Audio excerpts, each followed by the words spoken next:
Good morning, everyone. Welcome back. I'm Tasha. And I'm Shanna.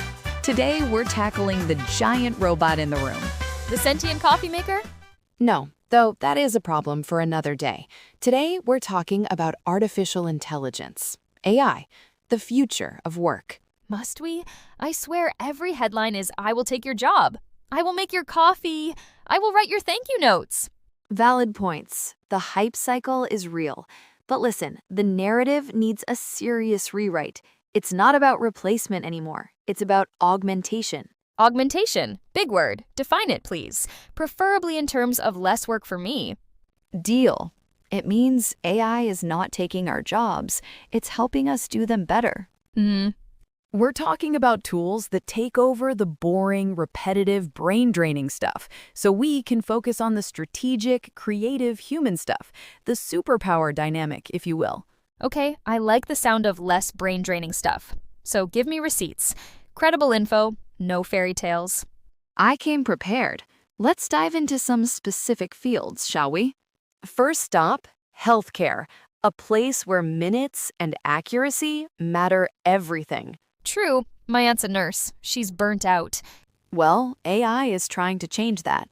One of the biggest shifts is in diagnostics and imaging. In 2021, the FDA cleared dozens of new AI algorithms for medical imaging. Wait, so a computer is diagnosing cancer now? That feels a bit sci-fi. Not quite diagnosing, but massively assisting. Picture this, a radiologist has to scan 50 X-rays a day. It's grueling. An AI algorithm can pre-scan those same images, instantly flagging potential anomalies like early-stage lung nodules or microcalcifications in mammograms that the human eye might miss, especially when tired. Okay, so the AI does the first sweep. The radiologist focuses their expertise on the flagged issues. That makes sense.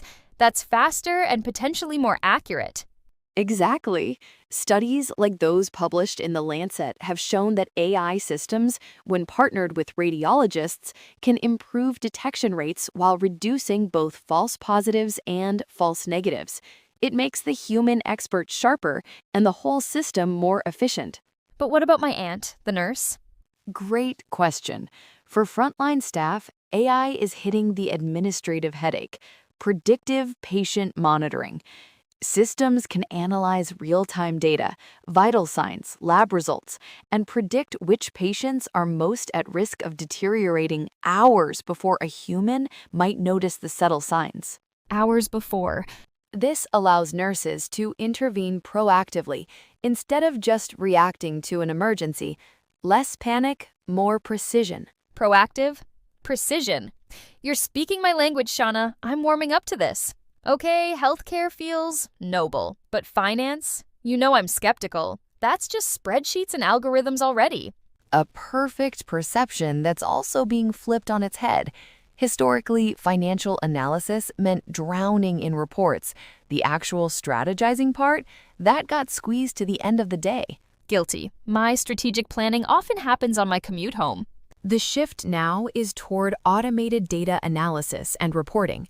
AI tools can now pull data from multiple sources, generate standard financial reports, and even perform initial variance analysis. Standard reports? The ones that take me 3 days every month? Gone? Essentially, the generation part is automated. Now imagine a financial analyst in 2025. They aren't making the report, they are interpreting it. They use the time saved to analyze the anomalies the AI flagged, predict future cash flow trends using sophisticated AI modeling, and give their leadership strategic recommendations based on those insights. So they go from being the numbers people to the strategic partners. That's a massive upgrade. Exactly. And don't forget risk. AI in fraud detection. Modern systems, especially in banking, use machine learning to analyze transaction patterns in real time, identifying complex, non-obvious fraud indicators faster than any human ever could. This is crucial as cybercrime gets smarter. Right, the classic, my card was declined because I bought gas 10 minutes away from my usual spot, is old news. The new AI is smarter than that. Much smarter.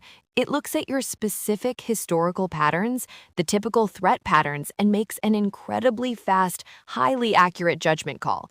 Security and convenience. It's a win. Okay, but we have to talk about the artists. This one got messy fast. AI can write poetry. AI can paint like Picasso. Is my marketing brain about to be obsoleted by a digital paintbrush? I knew this would bring you back to skepticism. This is the area with the most creative friction, for sure. But the real application, it's generative AI for ideation and acceleration. Okay, define those big words. And keep my job safe while you do. Safe. Think about your creative process. You get a new brief for a campaign. You sit down with a blank screen. It's terrifying. The blinking cursor of doom. Yes. Now, imagine an AI tool. You input your target audience, the product benefits, and the desired vibe. Boom. In 10 seconds, it generates 20 different tagline ideas, or 5 potential storyboard concepts, or 10 different opening lines for your blog post. Okay, and 18 of those 20 taglines will be absolute garbage. Exactly. You, the creative director, look at all 20, you instantly spot the 18 that are garbage, you laugh, and you pick the one that sparks a better idea. The AI didn't do the creative work. It broke the creative block. Oh, it's like a really bad, hyper-fast brainstorming partner? Precisely. It's the yes and partner that never sleeps. It helps designers create initial layouts faster. It helps video editors find specific sound clips in seconds. It's about accelerating the iterative process. You get from bad idea to great idea 10 times faster.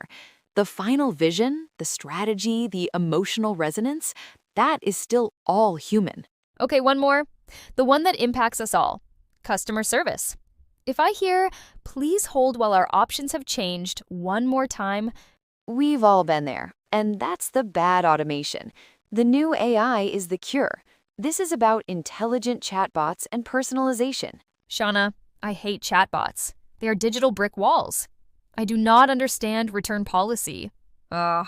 Old chatbots were rules-based. If you said X, it said Y. Modern conversational AI uses natural language processing. It gets context. It gets nuance. It can actually understand, I bought this sweater, it's too small, I need a larger size, and I lost my receipt. What do I do? That's a lot more complex. Can it handle that? If trained well, yes. And here's the key for jobs. When an AI chatbot can instantly handle 70% of those standard inquiries, who gets the 30% that actually require human judgment? The customer service agents? Yes, but they are no longer agents answering 50 simple calls an hour. They are customer experience specialists. When they get a call, it's the angry customer, the complex case, the one that needs real empathy, real problem solving, real negotiation. The AI filters the easy stuff so the humans can do the high-level human interaction. So the agent gets an actual interesting and impactful job, not just reading a script over and over. That is the dream and the trend. Companies like Salesforce are betting big on this. It elevates the human agent from robot to advisor. Again, superpower, not replacement. Okay, Shanna, I'm giving you a round of applause. You came with receipts, you stayed credible, and you successfully translated augmentation into more efficient, more interesting, and definitely less paperwork. Mission accomplished. Look, it's not without its challenges. Ethics, bias, retraining, these are all huge things we need to get right. But the fundamental premise is sound. AI handles the repetitive, we handle the complex. My favorite definition yet. So I'm ready. What's our call to action for everyone listening? Simple. Stop worrying, start experimenting. That's the most important skill for the future. Adaptability. Get curious about the AI tools entering your specific field. Be the first to figure out how they can make your job better. Don't run from it. Own it. Boom. You heard the lady. Stop being scared of the future. Start building it. Or, in my case, start building an AI that makes me look like I'm working while I'm actually at yoga. I'm joking. Mostly. We are definitely not condoning that, but we are condoning curiosity. This was awesome. Thanks, Shanna. You too, Tasha. Until next time.